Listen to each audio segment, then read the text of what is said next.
Hello and welcome to the All 12 Signs video series for the Venus retrograde that's happening in the signs of Aries and Pisces. My name's Chloe. I work with card divination, astrology, and as you just heard and as you can see, I channel multi-dimensional energies through my body, both in the form of physical and vocal light language. All of this is going to be happening throughout the reading to bring in healing, attunement, and activation codes. I'm going to be reading for Cancer and Leo in this reading. I read for the rising signs. So for those of you who do not have those signs in the first house, look to whatever house they fall in. Look to the themes of that house in your natal chart and apply those themes along with all the other meaning you've got going on in that sign to the messages that come through, because it's as if that sign now energetically moves to the first house. So when I talk about the astrology for the rising sign, it will always still link in. You've just got to add on your own natal chart meaning on top of it. I've also done a two-part series for this Venus retrograde. In part one, I talk about Venus. I talk about Venus retrograding, retrogrades themselves, as well as the Aries energy, right? They're tapped into the most integrated and expansive intention of what Venus is up to in the sign of Aries. And then in part two, I do all of that for Pisces. So if you want a deeper understanding of what's going on with the Venus retrograde, pause this video, go watch that two-part series, and then come back, because that two-part series gives so much more context and more understanding to what's going to show up here. This is going to be a very quick reading. We are pulling one tarot card from two different decks for each sign. So one card for Aries, one card for Pisces, and then we're going to get two oracle cards as well. I'm going to be focusing predominantly on the houses for you, my loves. Right, let's begin. Cancer rising. How you doing, Cancer? This is your little mini reading for the Venus retrograde. At the time of recording, the moon is in Cancer and the ascendant is in Cancer as well. So I felt called, obviously, to do your reading. We're bringing big Cancerian energy. Now, I talk about in the introduction that if you do not have Cancer in the first house, look to what house it does fall in, and the themes of that, and just it's as if it's moved to the first house. So when I talk about the astrology for the rising sign, it will always still link in. So Venus retrograde in the sign of Aries. So this is happening in your 10th house, right? This is the peak of the chart. This is where the sun was at the peak of its arc on the day that you were born. It is about your life path, your career, your visibility, your reputation, how the big outside world sees you. Now, career doesn't have to be your life path. It can just facilitate it. But this is big sun energy. I like to envisage a tree in the natal chart, and the 10th house are the leaves at the top of the tree that are striving, they're expanding, they're heading towards the light, and which fully represents the energy of the 10th house. So Venus retrograding in the 10th, right? Venus represents love, connection, creativity, harmony. So I just, overall that Venus energy is going to be recalibrating how you connect with love, how you find harmony, how you find your creativity around your life path, right? Around the career.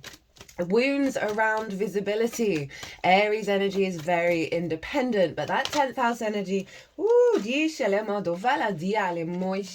10th house energy,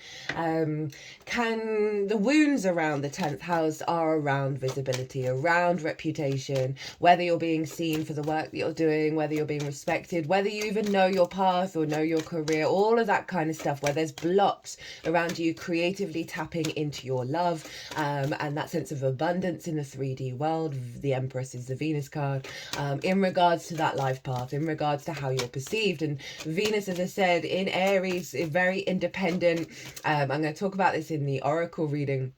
But on yesterday, it was the first Friday that Friday is Venus's day, but it was the first Friday involving the Venus retrograde. And these robbers got stopped from robbing a corner shop, a local shop, by this woman who does karate, and she did a karate chop. And that's so Venus in her Aries element. And so I thought that was very very powerful. So she's going to be giving you a real inner strength around your passion, around your desires, around your love when it comes to your life path.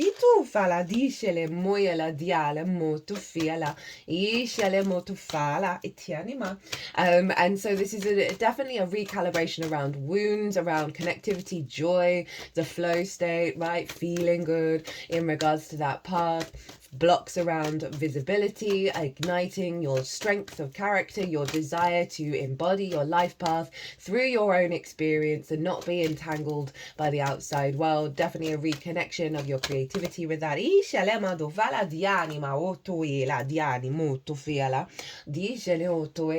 But it is a slowing down, it is a revisiting, a revising.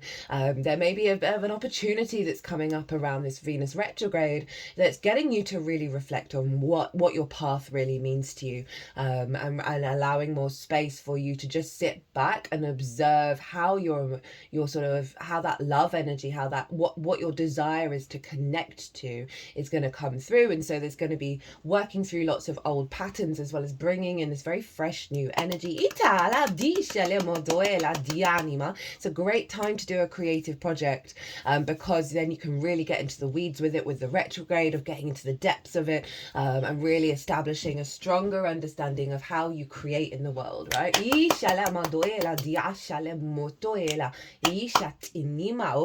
Right, let's look at the tarot card that is the integrated and expansive intention of Venus.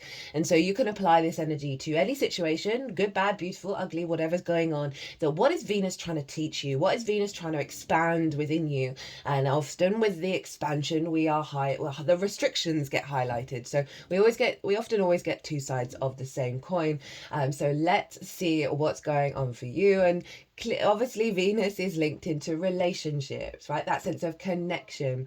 And so there may be a revisiting around the people in your life that are linked into your longer term goals, and letting go of distorted love languages that have stopped you from really shining very brightly and being open to receive visibility and respect and creativity. And that's often like a core wound within us collectively of having that sense of lack of value, which is genuinely a collective energy. The Venus is really getting you in your power of being able to enjoy being connected to others, receiving that energy rather than perhaps, oh, I don't need it, right? So it's a real sort of two-pronged thing of letting go of needing it and then being able to open up that space to receive without any expectations that it's coming your way.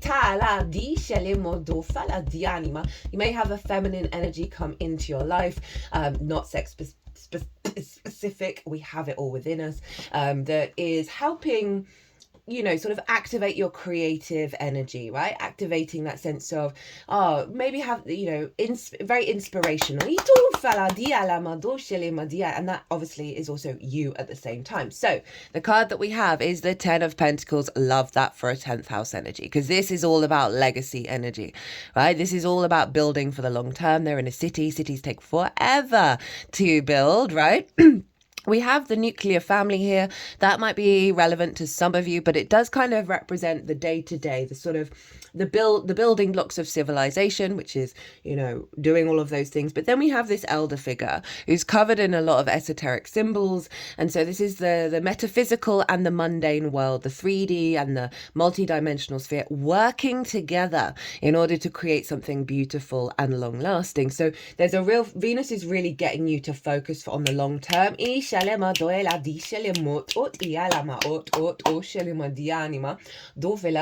going to be working with Saturn when she moves into Pisces, and I feel that energy coming through here because Saturn's all about the long-term goals. Saturn's going to be moving into Aries. We're going to start to get serious, right? You're going to let go of a lot of clutter, a lot of sort of addiction around And when I say addiction, it's just that impulse, that dopamine effect, rather than the serotonin. And what we're cultivating here with the 10 of Pentacles is serotonin, in terms of the longer term creativity, the joy, the connection, the harmony that is going to nurture you for the long term. So she's getting you in alignment with this, which I'm here for. Let's look at the bottom of the deck. Well, we've got the 9 of Pentacles that wants to be in the reverse and in the upright at the same time. And this is the block that's being cleared of your ability to know what decisions to make and implement that bring about a holistic life. Happy home, happy work, happy friends, happy lovers, whatever it is. This figure, and this happens to be Venus in Virgo, understands what they need to do in order to create this, right? So there's a block around this that's being released in order for you to really step into this and step into this power, right? So Venus is really helping you out here. We got the sun at the bottom of the deck. Underneath all of that, this sense of joy, this creative energy, this freedom, this lightness of being.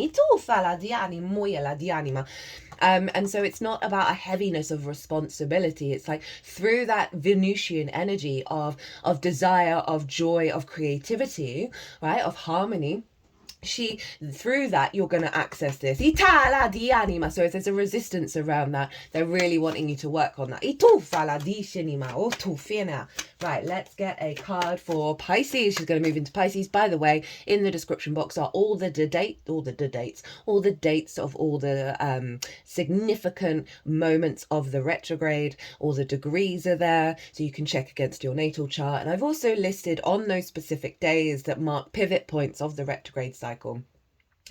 I link what all the astrology is in that. I talk about that all in the collective readings into more detail. But if you want to sort of play around and look at your chart and see what's going on, think about what your intuition is telling you in regards to that, all of that is in the description box. Uttufianima dice le modo etianimo yela dianima dice le modo fala dianima isha le moyana. So Pisces is in your 9th house of your perspectives. Itala dianima. Everything I'm going to say links into that. But so it's your morals, your ethics, your philosophies, your connection to book, religion, source, nature, science, whatever it is.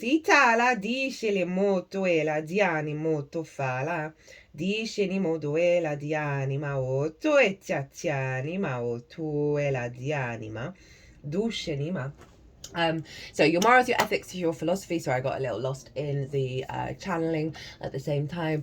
How you connect to book, religion, source, nature, science, all of those matrices that are bigger than you, that you understand you're a part of, and you're figuring out, well, what is my perspective with that? How do I map myself out through the world with all of this? And how do I, really cultivate that sort of higher learning energy? It is linked into mastery of something. So if you've been learning something for a while and now you're in this sort of putting the effort into mastering of it, I'll talk about Venus really supporting that. It's about teaching as well, sharing perspectives. We're not here to change people's minds. We're just here to sort of share energy. It's also about long distance travel, right? And that's all relative to your environment and how you've been, because it can be about going and living somewhere for a longish period of time in order to change your perspective, broaden your perspective.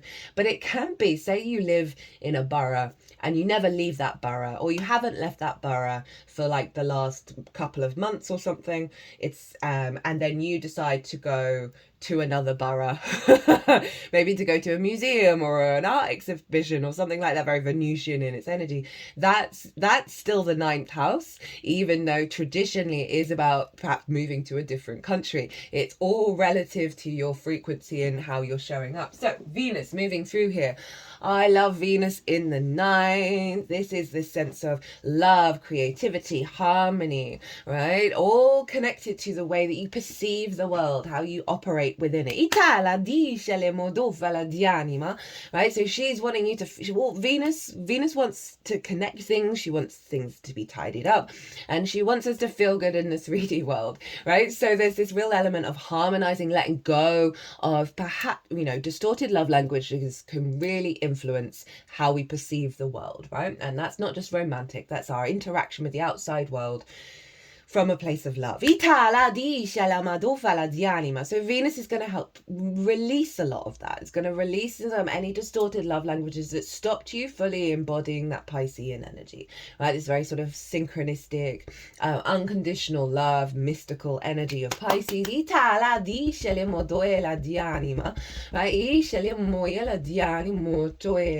Right? Say you had a parental figure that was very dominant in, like, you wanted to be an astronaut, right? And they said to you, you'll never, our family's never able to do that. You're never going to be able to do that. And so that implemented a sort of a restriction around how you desire and how you love and create from this perspective, right? There's an impingement here, and that sort of ties back into the 10th house as well with career.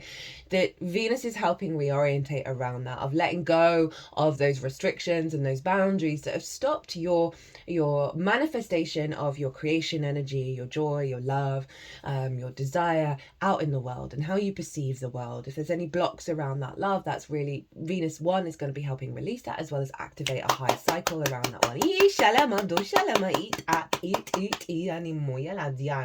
She's bringing love back into the way that you perceive, and that's going to really then, as she then moves back into Aries, when she goes direct, it's really going to bring so much inspiration, so much creativity, so much sort of real sort of miracle energy of your awareness of how you perceive the world, be it back into your 10th house, right? Rather than thinking, oh, there's no jobs at the moment, or there's scarcity, or oh, I can't do that because there's already like a flooded field of that particular profession. Venus in Pisces is sort of helping dissolve all of that stuff in order for you to get your mojo going and really get an alignment with your soul's path, and not externalize the possibility of that manifesting to how you're viewing the outside world. Right, so let's look. This is the John Bauer Tarot. It's one of my favourite decks at the moment. So we're focusing on the image of this predominantly before we lean into the card itself. And so this is the Temperance card. Speak about dissolving.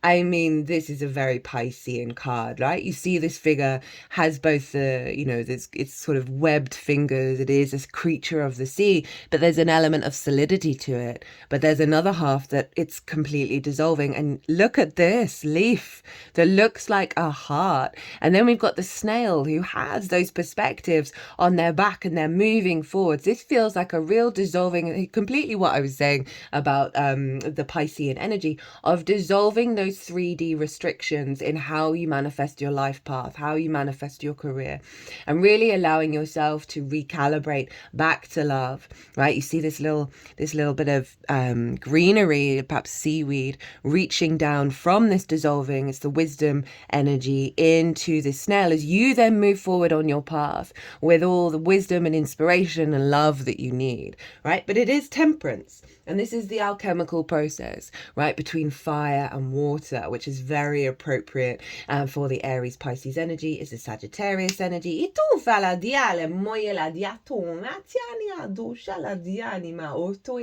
Which you have over in your 6th house of work, how you work, being the adult in the room, the embodiment of your work. So I really love that that's tying in of you being able to alchemize through this process, those perspectives, and then it's going to be implemented into the way that you work, right? So there's a real sense of unification here, of the refinement of self, the refinement of how you bring your angelic frequency into the 3D world, this great wisdom energy. They're wearing a crown. There's the sense of sovereignty, this sense of divinity and clarity, right? I don't know why I'm feeling that, but I feel that sense of clarity with that.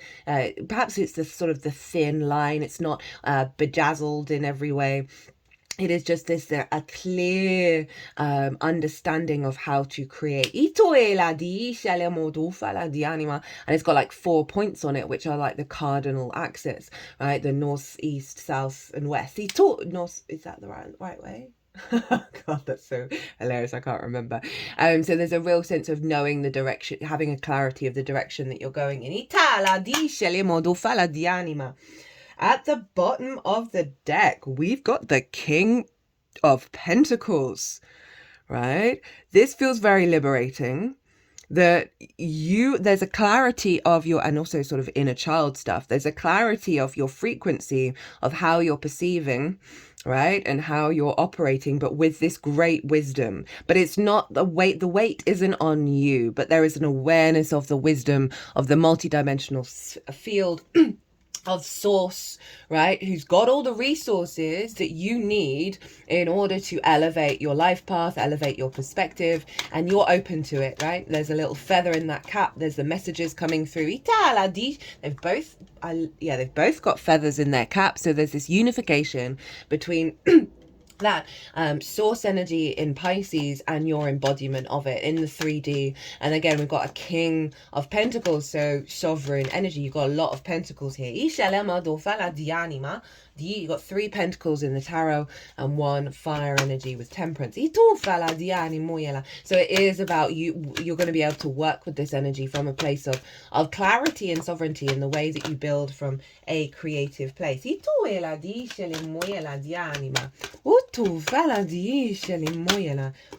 Okay. So the first oracle card up from the oracle of the rising sun.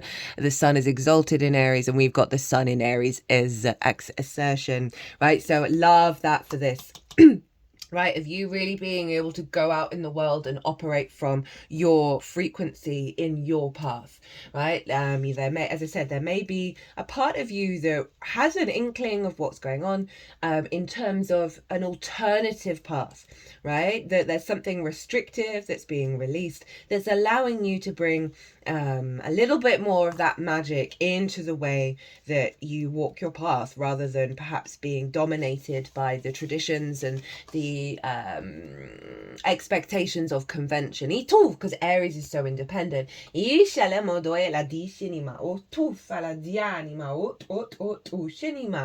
And the other card we have is Charity. Prayer and contemplation. Connect with heaven. Ask and you shall receive. Faith, hope, and charity are a trinity of archangels who are dedicated to helping us regain our natural traits of kindness, trust, and faith in the highest good. I love that for the Pisces energy of your perspectives. 9th house can get a real bashing with everything that's going on in the world, and I love that this is coming in. Charity is the twin flame of Archangel Shamul. She has a great spirit that encourages us to undertake the spiritual practices of prayer and meditation. So this is a nice little hint of what to do while Venus is in the 9th house to get those downloads. Prayer is the way we speak with the divine, and meditation is the way we open ourselves to receive the answers we need to hear.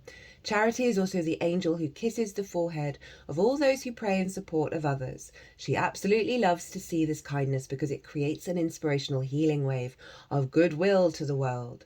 The powerful Archangel Charity is drawing close to you at this time because she has recognized that you have a goodness in your heart and you have put others first. She brings you thanks and support. Move into prayer and meditation with regard to any decision you have to make at this time. You're being guided to take the time to breathe and receive. Know that you will have a real surge of intuition when it's time to move forwards. Thank the angels for guidance, for guiding you towards your highest good, and welcome Charity into this space with you. Well, my loves, that was all very on the money. That was all very in alignment. If you want to deep dive further into this and want a personal reading to sort of really expand on the energy of this, my website is everywhere. If you want to pay by PayPal, you can email me directly. But other than that, my lovely Cancers, be good to yourselves, be good to those around you, safe travels, and be well until we meet again.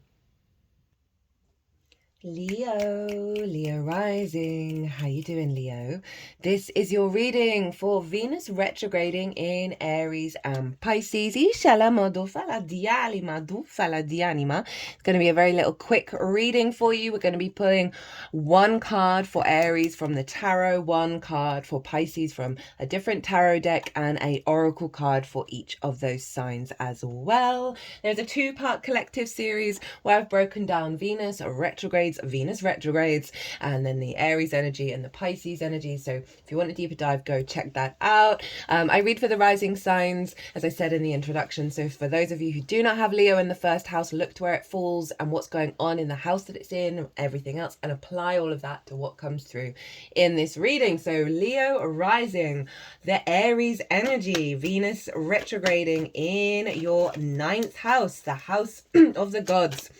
This is all about perspectives, right? Your morals, your ethics, your philosophies, your connection to book religion, source, nature, science, whatever matrix it is. Itufa, whoa, okay, that came out quick. Whatever matrix that is bigger than you, that you know you're a part of, and you're figuring out your perspective around it and how you want to amend and attune to that. It's about mastering of something. So if you've been learning something new for a while, Venus retrograding in the 9th is a great creative time to really bring depth and nuance and layer of mastery to something that you've been learning. It's about teaching. We are not here to change people's minds. We are simply here to share perspectives, but Venus can help elevate your capacity to share your perspectives. And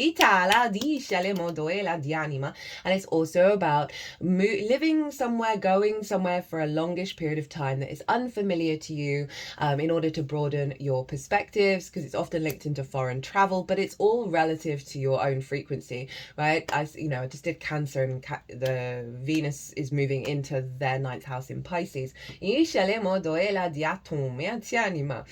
if you live in a borough that you don't leave, right? You may go to the local shop or whatever it is, like your travel energy is quite contained. That 9th house, whereas, traditionally, as I said, it's like a different country. It could be you going to the other side of the city or a different borough. It's all relative to what's going on in your own life. So you may find that you're just going out and exploring a little bit more in areas that aren't your local community. So Venus in the 9th.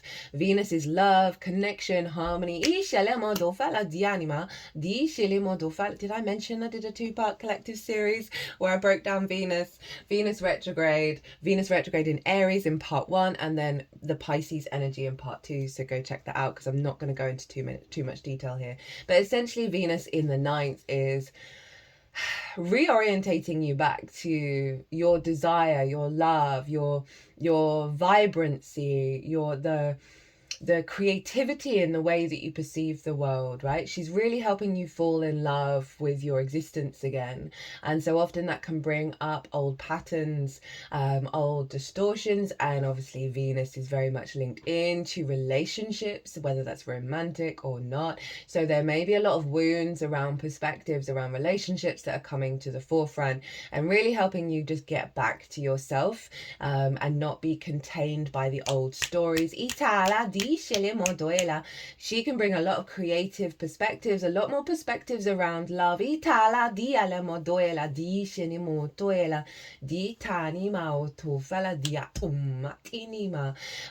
really just allow you, as I say today, to tap into higher love energy, of how you perceive the world, how you learn, how you grow. A lot of distorted love languages. That 9th house can get a bashing because of everything that's going on in the world, that then has us perceiving things that are limited, right? And Venus is tidying that all up. She's bringing more harmony in. She's bringing more creativity, more love, more desire to exist, basically, in a nutshell. But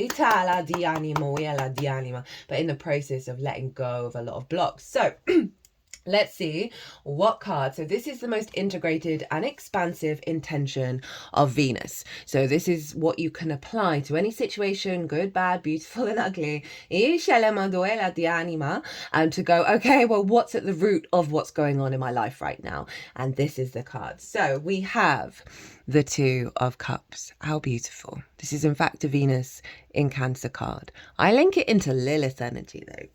And because these 2 figures are eye to eye, they are equal height, there's a level of respect, honor, and dignity there is an openness to receive and to give, right? And that's what Lilith wants. She wants co-creation, two individuals co-creating together, and being willing to respect and do the work, right? And do the healing. We've got the caduceus, which is also the kundalini energy as well, that through the sense of union of the masculine and feminine, it can be within you, with the outside world, with your perspectives, with relationships, and how you perceive them, of really bringing it into a state of union. But there's a level of commitment here, as I said, like they're really open to each other and honoring each other. And I think that's such a beautiful harmony, that through that does deep healing and activates our pure creation energy, which is the kundalini energy.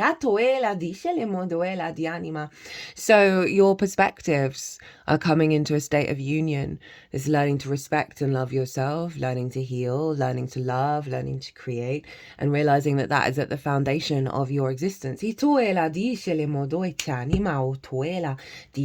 I said, that can be that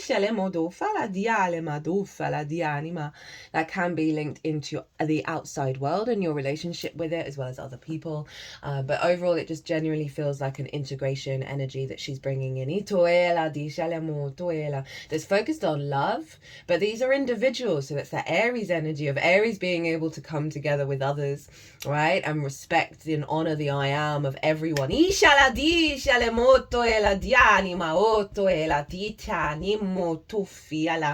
so it may bring certain dynamics back into your life that aren't that, right? Trust when that comes in, because it's just highlighting where you want it to actually go. And there are also maybe certain experiences that are coming in that are showing you the new path. They might not be permanent, they may well be.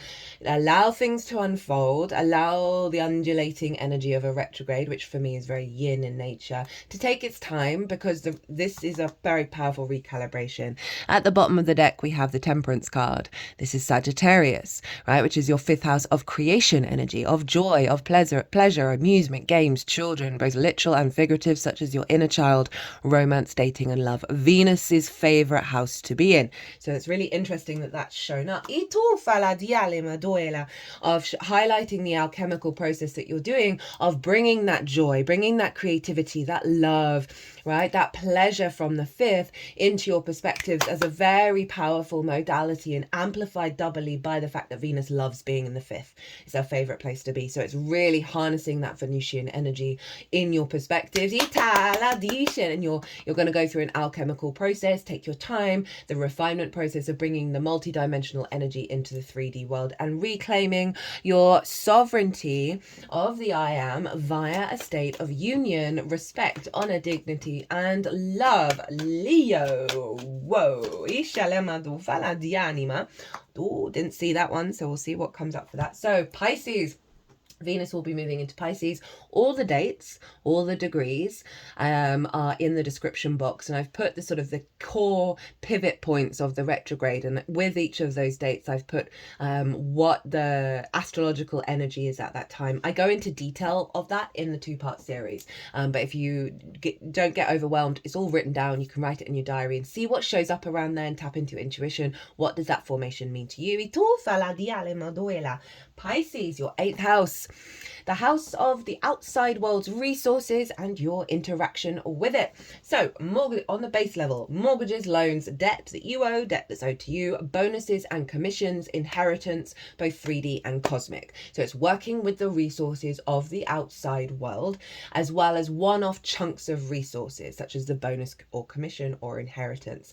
And it's also relationship dynamics, because it's the exchange between you and the outside world, right? The give and receive of it all, right? And so time, money, energy, intimacy, ideas. We can have scarcity complexes here, fear mindsets, hyper greed, hyper independency, codependency, obsession, possession, withdrawal, isolation. Those are all the energies when the 8th house is out of balance, because we want to be in harmony with the outside world without being entangled in it needing to show up for us to live our lives, basically.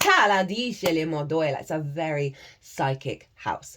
It's the resources of source. It's your relationship dynamic with source. So Venus is moving in there. There's a several pronged effect with Venus being in the 8th, retrograding in alignment with those perspectives of union, of love, is again those love languages that we distorted love languages, or just love languages in general, that we learn at our very early ages, that we then take on the road with us as we age and go out in the world in any scenario, not just romantic. But obviously there's a theme here. We've got the 5th house being activated. We've got Venus. We've also got the 8th house, which can obviously be about that kind of romantic dynamic, but it genuinely applies to everything around Venus recalibrating the dynamics, right? She's got that fiery energy from Aries moving back into Pisces, of dissolving into unconditional love without losing that sense of the I am.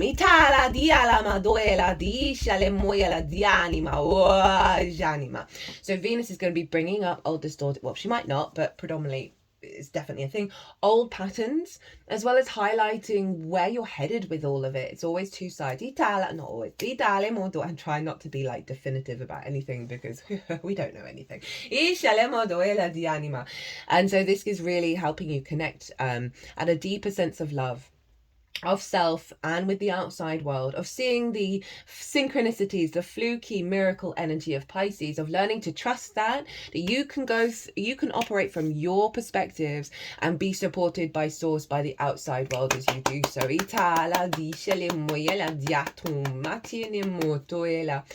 So it's also a redevelopment of love, connection, inspiration, creativity with source as well, with the resources from source as well as with the outside world. Again, letting go of scarcity complexes, letting go of a fear mindset, and really allowing you to be in your flow state, your desire state, your love state. Right, let's look to see what card is the most integrated and expansive intention of what Venus is up to in the 8th. Oh my goodness, Leo, we've got the sun, right? Love this so much. So this figure is kind of fool energy, but they have everything that they need in their backpack. They're going along their path. They're going out in the world, right? The sun is illuminating everything. There's a joy, there's a openness, there's a vibrancy of this figure walking out in the world, having the resources. They're not only do they have resources, but there's resources all around them, right? So there's a real sense of illumination around the visibility of your connection with the outside world, with relationship dynamics. You're now taking with you into those relationship dynamics the sun energy, that freedom, that sort of animation, the big yes energy, but also all of your wisdom and all of who you are, right? You're taking that on the road. You're moving beyond. You're stepping over what does look like little sheep droppings. You're stepping over that energy. It's not that you're running away from it or avoiding it. You're just like, that's not part of my path. That's not part of what I'm working with anymore.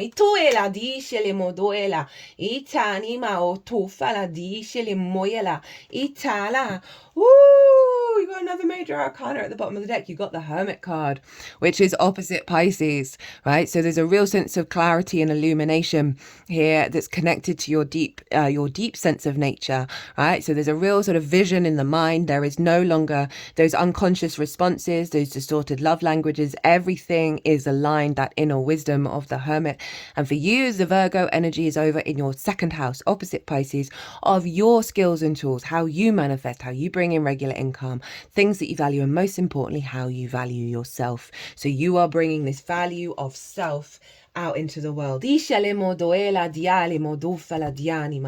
Venus wants you to be seen, wants you to feel that love, feel that heat, feel that joy from the sun, in those relationship dynamics, in your relationship with source, that vision, that clarity. Oh, shut the front door on your way out.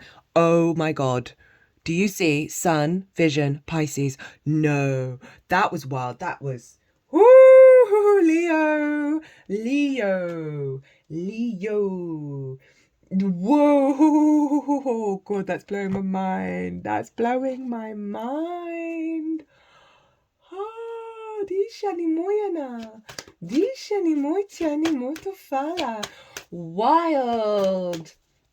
Wild.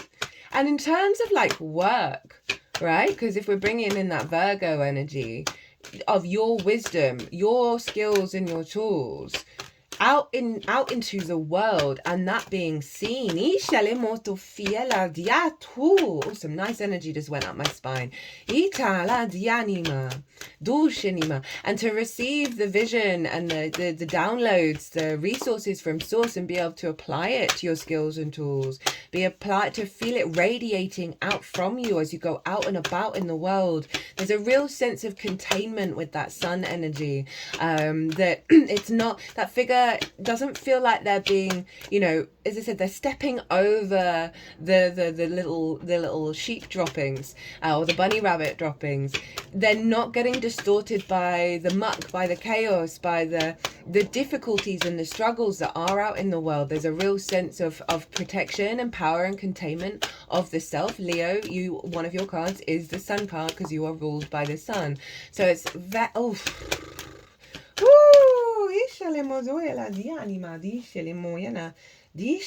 We have the Shekinah, sacred self. Who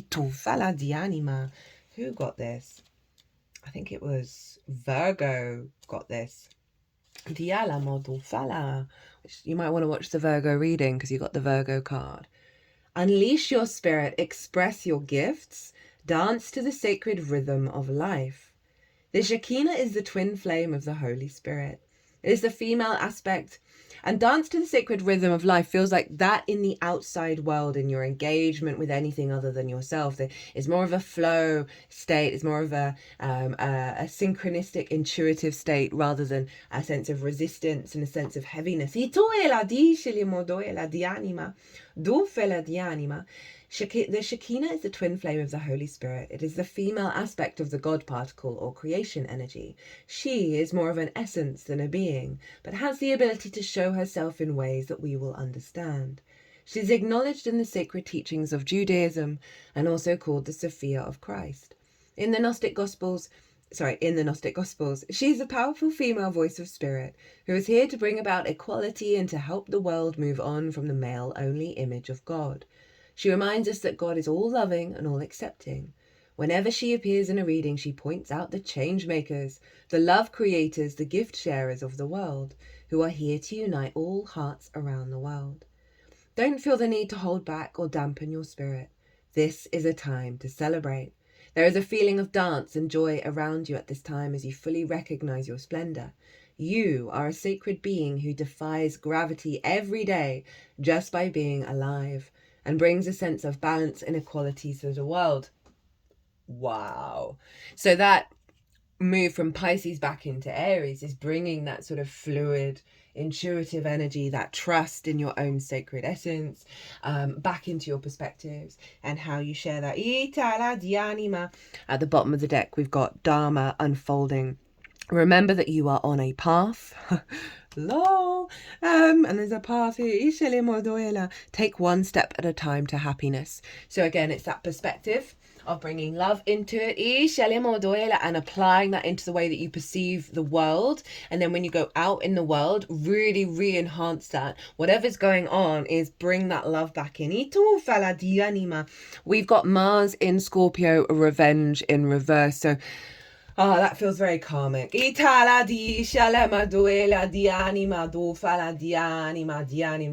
in like old stories of thinking that the world is out to get you, right? Or you're needing to be in conflict because there may be a certain soul cycle, past energy where like an eye for an eye kind of stuff, but that's in reverse, which I am here for. Right, Leo?